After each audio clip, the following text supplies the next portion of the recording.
নমস্কাৰ আপোনালোক সকলোকে পুনৰবাৰ আপোন শৰ্টছৰ অন্য এটা ভিডিঅ' লৈ স্বাগতম জনাইছো।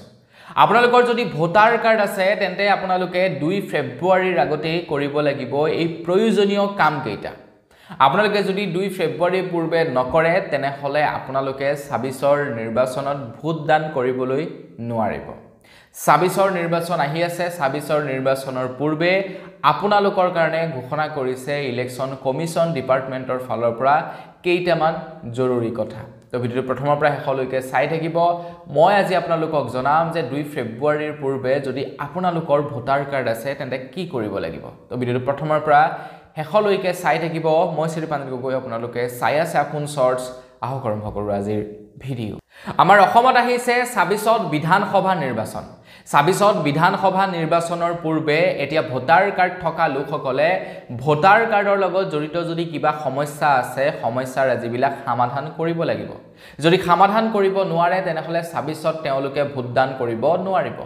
ধৰি লওক তেওঁলোকৰ যদিহে ভোটাৰ লিষ্টত নাম উঠা নাই, ধৰি লওক কিবা কাৰণত তেওঁলোকৰ ভোটাৰ লিষ্টত নাম নাহিলে, ভোটাৰ লিষ্টৰ পৰা নাম কৰ্তন হৈ গ'ল, এনেধৰণৰ সমস্যা ৰাজিবিলাক তেওঁলোকে 2 ফেব্ৰুৱাৰীৰ পূৰ্বেই নিষ্পত্তি কৰিব লাগিব।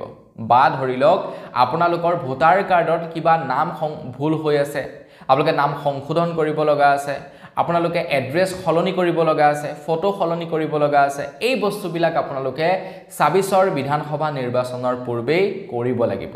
যদি নকৰে আকৌ আপোনালোকে বহু দিনৰ কাৰণে ৱেইট কৰিব লাগিব।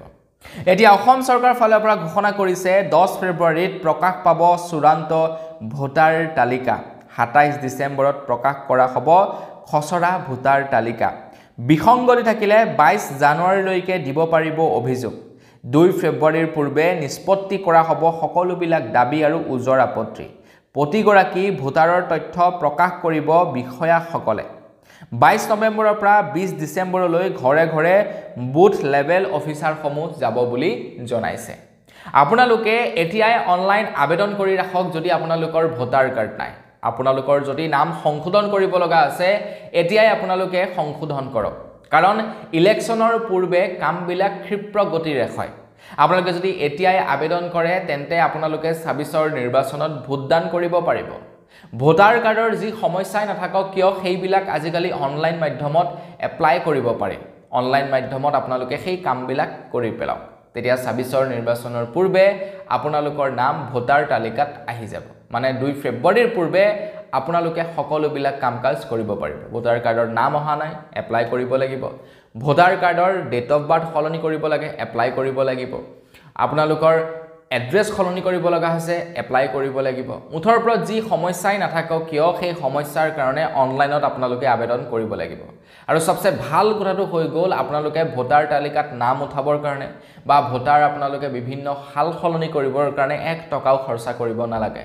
উপযুক্ত তথ্য প্ৰমাণ দি অনলাইনতে নিজৰ মোবাইল ফোনটো ব্যৱহাৰ কৰিলেই হৈ গ'ল, আপোনালোকৰ নাম ভোটাৰ তালিকাত উঠি যাব। গতিকে এতিয়াই আপোনাৰ মোবাইল ফোনটো লওক আৰু আপোনাৰ নাম যদি ভোটাৰ তালিকাত নাই, আপোনাৰ ঘৰৰ কোনো সদস্যৰ নাম যদি ভোটাৰ তালিকাত নাই, নতুবা যদিহে আপোনালোকৰ কিবা সাল সলনি কৰিব লগা আছে সকলোবিলাক আপোনালোকে এতিয়াই ঠিক কৰি লওক। 2 ফেব্ৰুৱাৰীৰ পূৰ্বে সকলোবিলাক নিষ্পত্তি কৰিব লাগিব। তো বন্ধু বান্ধৱীসকল, আজিৰ ভিডিঅ' জনাবলগীয়া খবৰ ইমানেই আছিলে।